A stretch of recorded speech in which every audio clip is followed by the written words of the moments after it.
I can't get the courage to leave my first relationship even though my girlfriend is toxic. How do I do this? So this is a long story with a lot to say, but I met this girl while I was initially recovering from the worst mental health episode of my entire life. To put into perspective, I stayed in my room daily for a year straight, would have panic attacks all the time, worried about my health, got health anxiety, obsession over things I didn't have, ended up getting agoraphobia, and after some time I went to therapy and I kept slowly inching in progression and was also diagnosed with OCD. I was on a dating app just for fun, and that's how I met my current girlfriend. It was rocky from the start. When we first started speaking, she tried ghosting me on 2 different occasions, but I reached out and got a hold of her, and she just spoke about how she's afraid of getting hurt or something, and in the state of mind that I was in back then, I had nothing going for me, and I still to this day don't necessarily have my shit together, so I fought my ass off for this woman. There was so many red flags that I just ignored.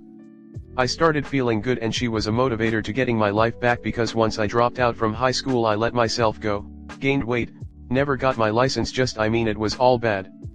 I lost the weight, but where I'm at in life doesn't make me happy at all. The first time we saw each other was after we were talking for around a month or so, and we got intimate, and that's how I lost my virginity. I always wanted to wait for the right person, and I was afraid of being with women in the past. Right after we got done I went in the bathroom for a second just to process the moment, and when I got back she looked extremely sad on the couch and said, "Do you want me to leave?" It made me feel so bad that she said that, and I instantly hugged her, told her absolutely not. She seemed so afraid of getting hurt, and she was extremely sensitive about things, but it wasn't like that at first. At first she made me feel more confident. She's an attractive woman, no doubt, and she didn't judge me for the fact I was losing my hair and that I don't have my license, etc., and it was amazing. It's like she saw something in me that I didn't. And she made me feel very loved at first, came to drive 30 minutes just to see me every weekend, bought me food, etc. As time progressed more issues would happen. She'd start arguments, it felt like, and would threaten breaking up or say she wants to, and I'd freak out, tell her a bunch about how much I love her and how much she means to me, etc. It's like she never could accept my love, and I put so much effort into prove I wasn't going to cheat on her or hurt her. When she complained about something in the relationship, I tried to fix it. I would open doors for her in public, carry her things, wrote her notes / drew things for her. I could go on and on, but I bent over backwards to show her how much I care for her. Things kept going like this, me bending over backwards making sure I didn't do anything to upset her, etc., out of fear of losing her. Then 3 to 4 months in, the first time I broke up with her was because she was trying to say she wants an open relationship, and her saying that fucked me up badly. We ended up seeing each other 2-3 days afterwards, and it felt like she just used me for my dick in that moment.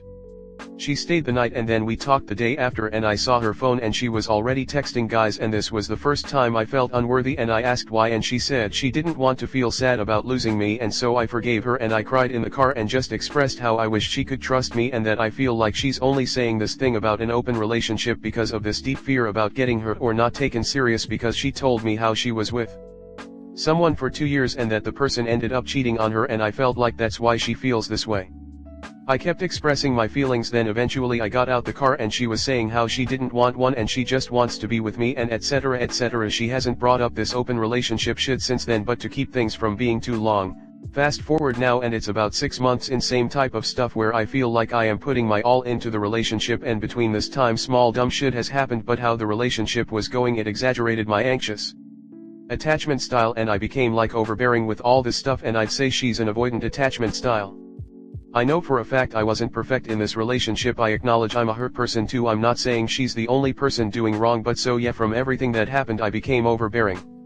What started what happened this time around was she was going to come see me, but she hung out with her mom first and she said she wasn't gonna come until around 8. Well, at 7ish I was texting her and she silenced her notifications and I flipped out. My reaction was bad and I'm embarrassed by it all, but I ended up getting an Uber to where she was, then spent the night with her and her mom. She was with her mom, and I know that because she FaceTimed me and showed me, but I was mad because it felt like she didn't want to see me and just was planning on ditching me. The day after we went back to where I lived and hung out, and I felt bad about the whole thing and just so embarrassed by my actions.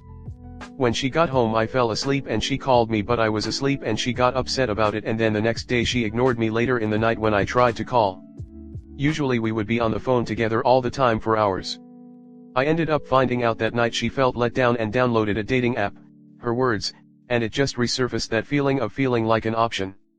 I told her I could forgive her even though in my mind I didn't really, but that was so immature and just disrespectful to me. She then was like, could you look past me having it? And I just was done at that point. She was talking about how she'd delete it later and she just feels unsure about everything because of how I've been becoming too much and how I'd spam call her and etc. And yeah, like I said, I did become that way, but I feel like her actions caused me to become this anxious about all of this, like as if my relationship with her could end any moment if I do some small thing to upset her. We continued to speak after I broke up with her and I couldn't help but feel her drifting away, and so it started getting to me badly, and I was just thinking about how I've been doing all this shit and I can't even feel loved back or taken serious, and anytime I bring it up she would say something like she feels like I am the one that can't take her serious because my actions of spam calling her and my overbearingness showed I didn't respect her or something. And so a few days after, and the fact I did this fucking eats at me, but I just was feeling terrible that night and I told her how I feel suicidal, and she got worried about it and was being loving and comforting, and it made me feel good to see her act that way. The next day I felt really guilty and sick about it, but I just was terrified of losing her. Well, after some time, the day after, she ghosted me for 4 to 5 days, and I think this was the true wake-up point about everything about what I put myself through and what I have inadvertently put her through. And in that time I thought back to see what I've become and how I've become insecure and confused and overbearing and etc. She kept me on all her social medias, didn't block my number or anything, but I didn't reach out, I gave it time. Finally I said something because I felt like it was time to, and we've been starting to talk again and we got back together, but I'm realizing the cycle I'm putting myself in and it's just like the same shit. Even when we got back into contact I still had to fight to prove myself, and I'm just now realizing how confusing and manipulative and disrespectful, and it just I mean, I don't know, my head's in such a weird space and racy, but I don't know how to feel or what to think, but I know I can't let this go on, but I'm having such a hard time letting go. But I have to end this or I'll never be happy. I'm sorry about this post being all over the place, but I don't know how to summarize 6 months of this well, and I'm just embarrassed by everything and couldn't bring this up to family, but I had to get this off my chest. Comment. First of all, I hope that you are in a better place with your mental health and are healing. I have had similar mental health struggles and they can be debilitating. This relationship sounds toxic and draining, and I'm concerned that it will only continue to negatively impact your mental health and prevent you from progressing. From what you said, I think you know that it is in your best interest to end the relationship with her. It is clear that she doesn't respect you or value you and your relationship by talking to other guys and downloading dating apps. All her comments about being scared of being hurt and afraid of losing you are excuses. If she was afraid to lose you, she wouldn't be reaching out to other men, as hard as that is to hear. It may feel incredibly difficult to let her go, especially since the two of you have been intimate and have been together for some time now. In the long run it will be the best decision for you and you will find peace with it.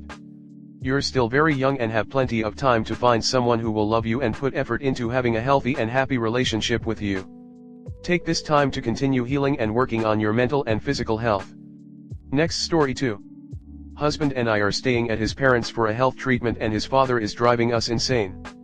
My husband and I, married for 5 years, live in another city, but we are staying with my in-laws while he recovers from a surgery he came here for. My husband has never had a good relationship with his father, but it's been years since he left home and we usually don't stay with them when we visit. This is the first time we're this close to them. We've been here for 2 weeks so far, and at this point we're both convinced his father is a narcissist and addicted to drama. Everything has to be about him, and when it's not he starts offending us, picking up random fights. When we try to calm him down, he starts making up stories about how other people in the family resent us for things that only happened in his mind. He's really cruel to my husband and his mom. To give some examples, he knows my husband is under a very strict diet cause of the surgery, and he ordered my husband's favorite food the night before the surgery and kept pushing him to drink alcohol to improve anesthesia. He takes our medicines cause he self-diagnoses and says he also needs it. He says my BIL is mad at us cause we don't contact their father enough. He says my husband's hair looks ugly and makes fun of him and the way he looks constantly. He doesn't ever let my mill finish a sentence and keeps interrupting her. He bosses her around all day. It doesn't matter if she's busy, she has to stop whatever she's doing to serve him. He ignores what she asks him. He agrees on stuff and later complains about it and says he didn't agree with anything. He lies a lot. The 3 of us work from home, husband, me and Mill, and he interrupts our work and meetings whenever he wants attention. We have zero privacy. He's not as cruel to me as he is with them, though. He's way more subtle with me. When he wants to criticize something I do, he disguises his comments as curiosity, like, "Why do you always dress like that?" I'm trying to keep it cool cause my husband needs all the support he can get at this moment, but he's struggling. He's not talking, or laughing, or smiling like he usually does. He looks drained, exhausted. And I'm so angry with this situation. I feel powerless. He asked me if we could rent an Airbnb for the next few weeks until we're able to fly back home, but we both honestly lack the energy for the drama it would cause. His father will play the victim, fake a disease, he's done it before, contact the whole family to convince them to reach out to us. And his mom would suffer a lot. She told us the other day she's planning to divorce him. She would completely understand. But we know she's also struggling and we don't want to add to that cause she's the most amazing person and does not deserve any of it. How can we shield ourselves from the drama if we decide to leave his place? And how can we make this less painful for his mom? Is there a way of working around this kind of thing so we could stay at his place for a few weeks longer and avoid the drama?